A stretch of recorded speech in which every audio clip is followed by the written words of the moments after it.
So hello guys, welcome to பீட்டோ tuition channel. நம்ம இன்றைக்கி என்ன பார்க்க போனோம், நான் இப்போ சாம்பியன் ரீசெண்டாக அடித்த மாதிரி ஷார்ட்ஸில் வீடியோ வந்திருக்கோம் பார்த்தீங்களா. அதில் நான் கிளச் பண்ணி அவுட் ஆகிற மாதிரி இருந்திருக்கும். எனக்கு கிளச் பண்ண தெரியும். இப்போ மேலே ஒரு வீடியோ வரும், அதை பார்த்துட்டு நான் கிளச் பண்ணணும், அதை பாருங்கள். அப்புறம் இன்னும் கிளச் பண்ணும், அது அந்த வீடியோ வியூ பாருங்கள். வாங்க வீடியோக்குள்ளே போகலாம். ஸோ ஓகே கைஸ், வீடியோ வந்துச்சு பாருங்கள்.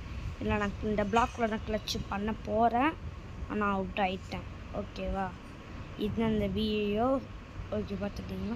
இப்போ நம்ம வீடியோக்குள்ளே போய் பார்க்கணும். என் ஃப்ரெண்டு கூப்பிட்டு வைப்பாங்க, வரானா இல்லை வரல. சரி ஓகே, கூட வரலாம். வர கொஞ்சம் கைஸ், நான் மாஸ்டர்லேருந்து சாம்பியன் வுட்லேருந்து சாம்பியன்னு வீடியோ போனேன். நான் மாஸ்டர்லேருந்து சாம்பியன்னு வீடியோ போட்டுருந்தேன். ஸோ அது சாம்பியன் நான் எத்தனை நாள் பட்ட பாடுறது. ஓகே காய்ஸ், பிளாக் டஸ்ட் கிளாஸுக்கு நான் கிளச் பண்ணுவேன் பாருங்கள். இந்த வீடியோ முடிஞ்சதுன்னு நினைக்கிறேன். இந்த வீடியோ பிடிச்சிருந்தா லைக் பண்ணுங்கள், ஷேர் பண்ணுங்கள், சப்ஸ்கிரைப் பண்ணுங்கள். மறக்காமல் ஒபிட்டோ ஜெஷன் சேனலில் சப்ஸ்கிரைப் பண்ணுங்கள். நம்ம 500 அடித்து ஒரு 2 மாதம் 3 மாதம் இருக்கும், ஆனால் சப்ஸ்கிரைபர் ஏறவே இல்லை. இப்போ வீடியோ போடுறது கொஞ்சோண்டு ஏறுது. அதே மாதிரி சப்ஸ்கிரைப் பண்ணுங்கள். ஓகே.